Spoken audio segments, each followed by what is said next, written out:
is a reading of The Time Machine by H.G. Wells. Chapter 1.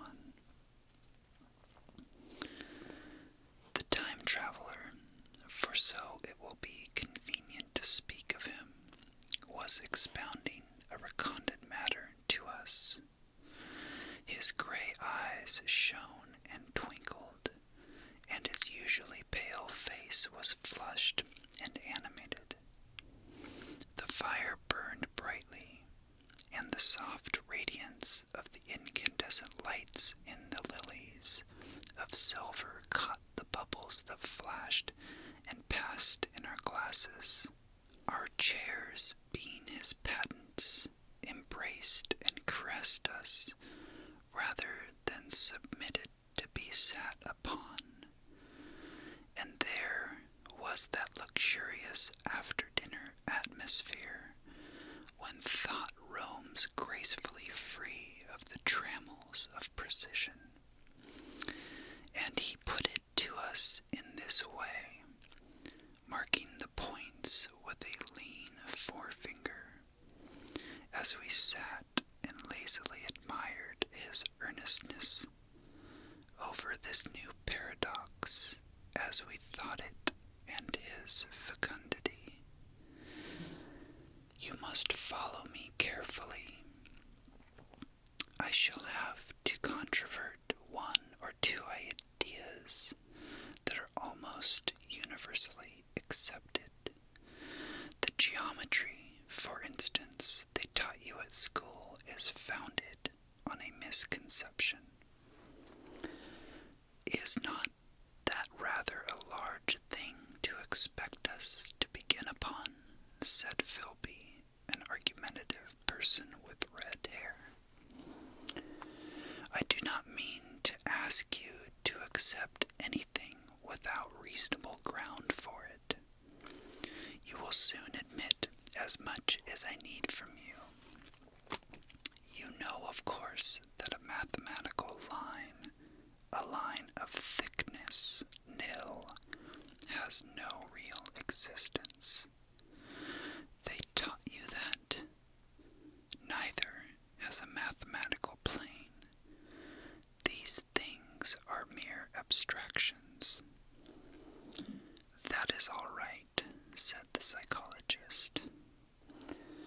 Nor having only length, breadth, and thickness, can a cube have a real existence. There I object, said Philby. Of course, a solid body may exist. All real things. So most people think, but wait a moment. Can an instantaneous cube exist? Don't follow you, said Philby. Can a cube that does not last for any time at all have a real existence? Philby became pensive. Clearly, the time traveler proceeded. Any real body must have extension in 4 directions. It must have length, breadth, thickness, and duration. But through a natural infirmity of the flesh, which I will explain to you in a moment, we incline to overlook this fact. There are really 4 dimensions, 3 which we call the 3 planes of space, and the 4th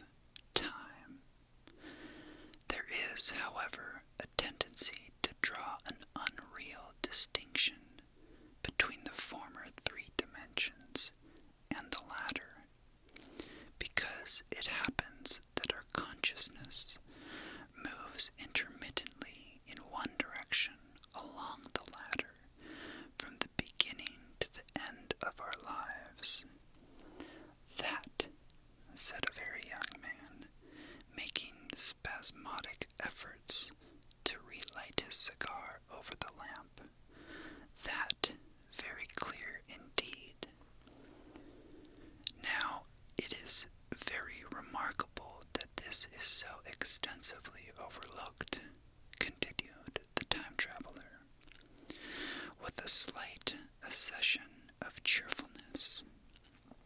Really, this is what is meant by the fourth dimension. Though some people who talk about the fourth dimension do not know what they mean. It is only another way of looking at time. There is no difference between time and any of these three dimensions of space, except that our consciousness moves along with it. But some foolish people have got hold of the wrong side of that idea. You have all heard what they have to say about this fourth dimension. I have not, said the provincial mayor. It is simply this, that space, as our mathematicians have it, is spoken of as having three dimensions, which one may call length, breadth, and thickness, and is always definable by reference to three planes, each at right angles to the others. But some philosophical people have been asking why three particularly? Why not another direction at right angles to the other three?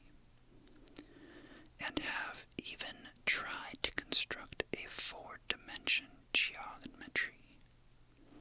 Professor Simon Newcomb was expounding this to the New York Mathematical Society only a month or so ago. You know how on a flat surface, which has only two dimensions, we can represent a figure of a three-dimensional solid, and similarly, they think that by models of three dimensions, they could represent one of four, if they could master the perspective of the thing. You see? I think so, murmured the provincial mayor, and knitting his brows, he lapsed into an introspective state, his lips moving as one who repeats mystic words. Yes, I think I see it now, he said after some time, brightening in a quite transitory manner. Well, I do not mind telling you I have been at work upon this geometry of four dimensions for some time. Some of my results are curious. For instance, here is a portrait of a man at 80 years old, another at 15, another at 17, another at 23, and so on. All these are evidently sections, as it were, three-dimensional representations of his four-dimensioned being, which is a fixed and unalterable thing. Scientific people, proceeded the time traveler, after the pause required for the proper assimilation of this, know very well that time is only a kind of space. Here is a popular scientific diagram, a weather record. This line I trace with my finger shows the movement of the barometer. Yesterday it was so high. Yesterday night it fell. Then this morning it rose again, and so gently upward to here. Surely the mercury did not trace this line in any of the dimensions of space generally recognized, but certainly it traced such a line, and that line, therefore, we must conclude was along the time dimension. But, said the medical man, staring hard at a coal in the fire, if time is really only a fourth dimension of space,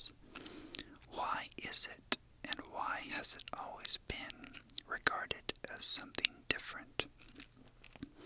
And why cannot we move in time as we move about in the other dimensions of space? The time traveler smiled. Are you sure we can move freely in space?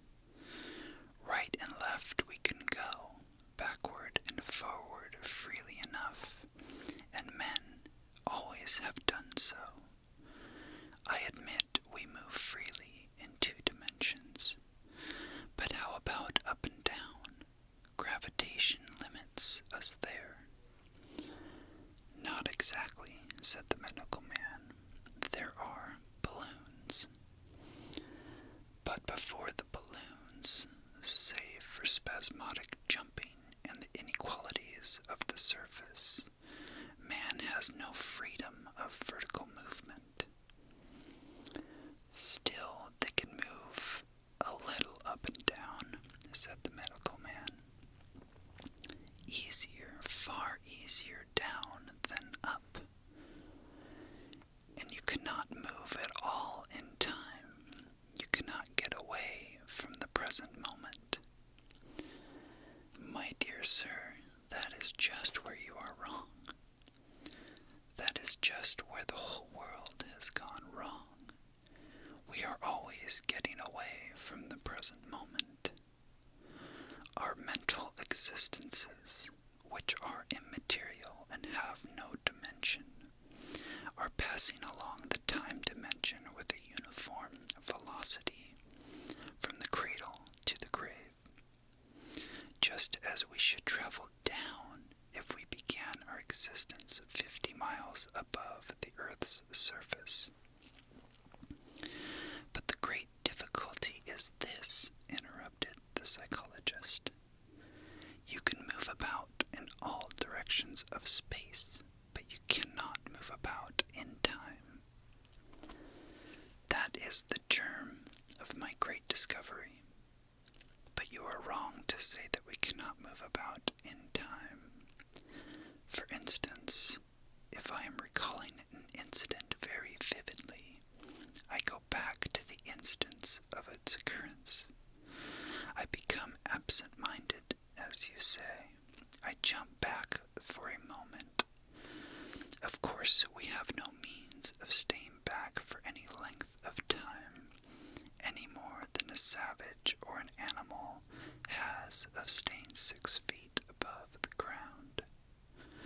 But a civilized man is better off than the savage in this respect. He can go up against gravitation in a balloon, and why should he not hope that ultimately he may be able to stop or accelerate his drift along the time dimension, or even turn about and travel the other way? Oh, this, began Philby, is all. Why not, said the time traveler. It's against reason, said Philby. What reason, said the time traveler. You can show black is white by argument, said Philby, but you will never convince me. Possibly not, said the time traveler. But now you begin to see the object of my investigations into the geometry of 4 dimensions. Long ago, I had a vague inkling of a machine. To travel through time, exclaimed the very young man. That shall travel indifferently in any direction of space and time, as the driver determines. Philby contented himself with laughter. But I have experimental verification, said the time traveler. It would be remarkably convenient for the historian, the psychologist suggested. One might travel back and verify the accepted account of the Battle of Hastings, for instance.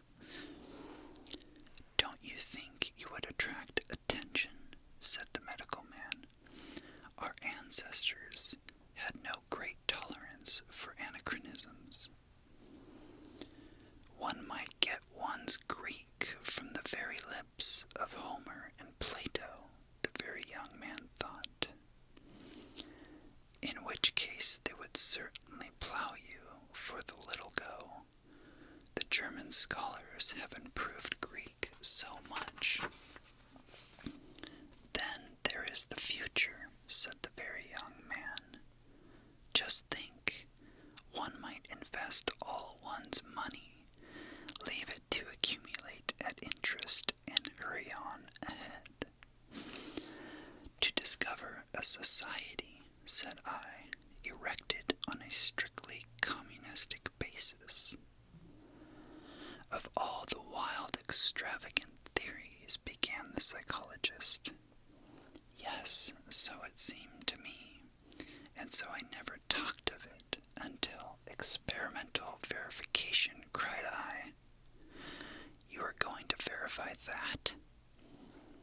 The experiment, cried Philby, who was getting brain-weary. Let's see your experiment anyhow, said the psychologist, though it's all humbug, you know. The time traveler smiled round at us.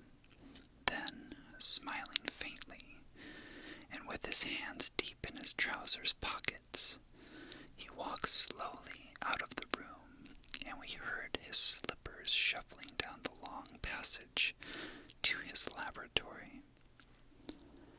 The psychologist looked at us. I wonder what he's got. Some sleight of hand trick or other, said the medical man, and Philby tried to tell us of a conjurer he had seen at Burslem. But before he had finished his preface, the time traveler came back, and Philby's anecdote collapsed. The thing the time traveler held in his hand was a glittering metallic framework, scarcely larger than a small clock, and very delicately made. There was ivory in it and some transparent crystalline substance. And now I must be explicit, for this that follows, unless his explanation is to be accepted, is an absolutely unaccountable thing. He took one of the small octagonal tables that were scattered about the room and set it in front of the fire with 2 legs on the hearthrug. On this table he placed the mechanism. Then he drew up a chair and sat down. The only other object on the table was a small shaded lamp, the bright light of which fell upon the model. There were also perhaps a dozen candles about, 2 in brass candlesticks upon the mantel, and several in sconces, so that the room was brilliantly illuminated. I sat in a low armchair nearest the fire, and I drew this forward so as to be almost between the time traveler and the fireplace. Philby sat behind him, looking over his shoulder. The medical man and the provincial mayor watched him in profile from the right, and the psychologist from the left. The very young man stood behind the psychologist. We were all on the alert. It appears incredible to me that any kind of trick, however subtly conceived and however adroitly done, could have been played upon us under these conditions. The time traveler looked at us and then at the mechanism. Well, said the psychologist. This little affair, said the time traveler, resting his elbows upon the table and pressing his hands together above the apparatus, is only a model. It is my plan for a machine to travel through time. You will notice that it looks singularly askew, and that there is an odd twinkling appearance about this bar, as though it was in some way unreal. He pointed to the part with his finger. Also, here is one little white lever, and here is another. The medical man got up out of his chair and peered into the thing. It's beautifully made, he said. It took 2 years to make, retorted the time traveler,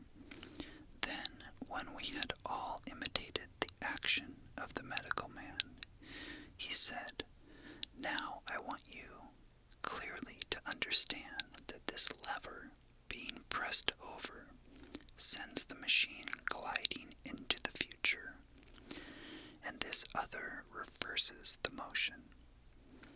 This saddle represents the seat of a time traveler.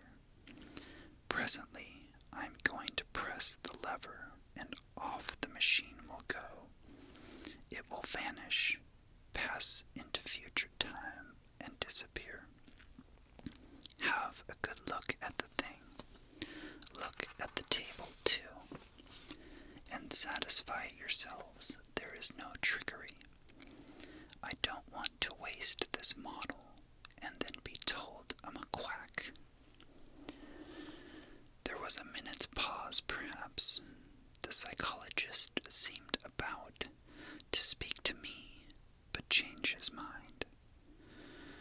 Then the time traveler put forth his finger toward the lever. No, he said intently. Lend me your hand.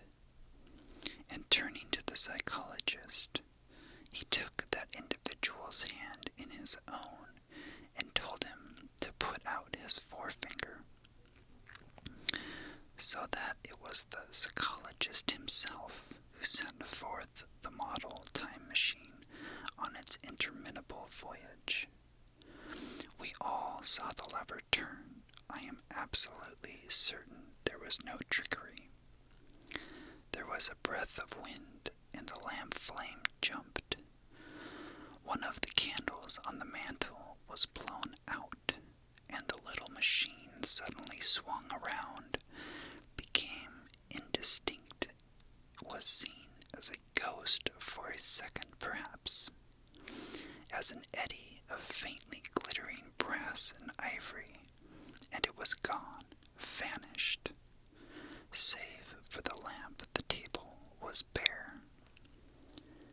Everyone was silent for a minute. Then Philby said he was damned. The psychologist recovered from his stupor and suddenly looked under the table. At that, the time traveler laughed cheerfully. Well, he said, with a reminiscence of the psychologist.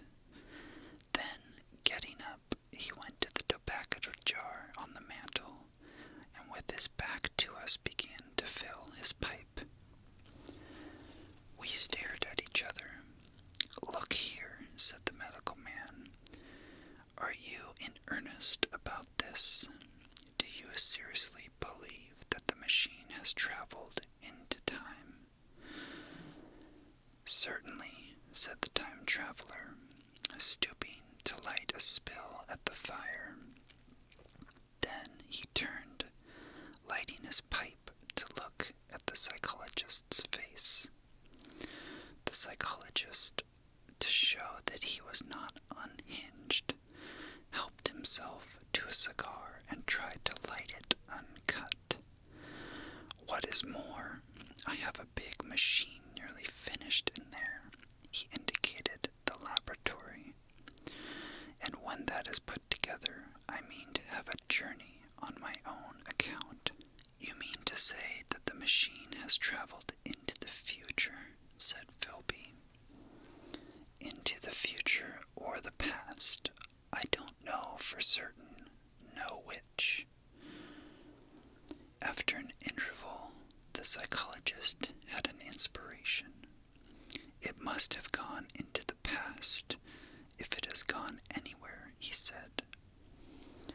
Why, said the time traveler.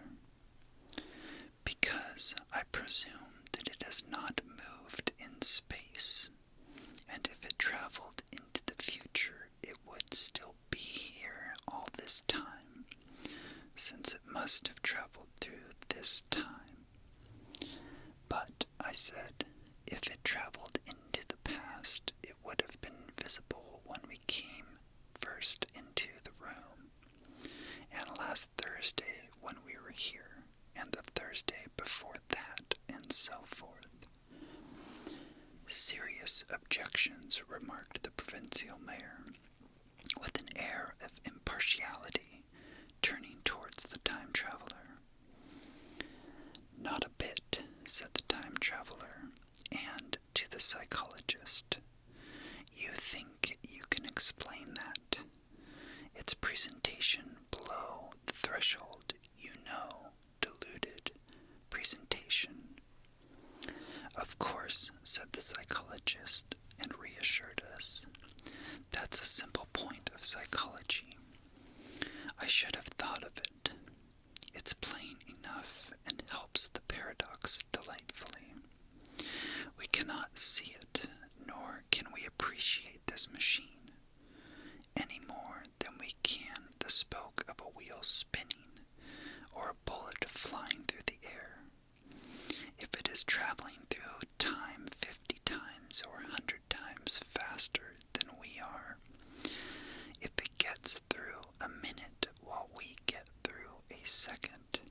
The impression it creates will of course be only 1/50th or 1/100th of what it would make if it were not traveling in time.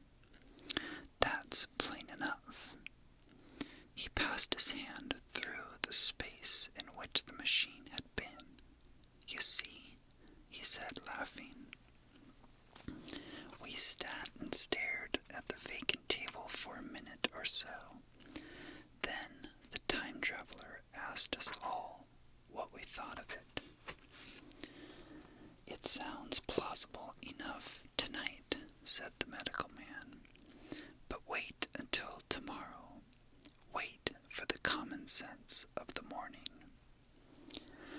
Would you like to see the time machine itself? Asked the time traveler. And therewith, taking a lamp in his hand, he led the way down the long, drafty corridor to his laboratory. I remember vividly the flickering light, his queer, broad head in silhouette, the dance of the shadows, how we all followed him, puzzled but incredulous, and how there in the laboratory we beheld a larger edition of the little mechanism which we had seen vanish from before our eyes. Parts were of nickel, parts of ivory, parts had certainly been filed or sawn out of rock crystal. This thing was generally complete, but the twisted crystalline bars lay unfinished upon the bench beside some sheets of drawings, and I took one up for a better look at it. Quartz, it seemed to be. Look here, said the medical man. Are you perfectly serious, or is this a trick? Like that ghost you showed us last Christmas? Upon that machine, said the time traveler, holding the lamp aloft, I intend to explore time. Is that plain? I was never more serious in my life. None of us quite knew how to take it. I caught Philby's eye over the shoulder of the medical man, and he winked at me solemnly.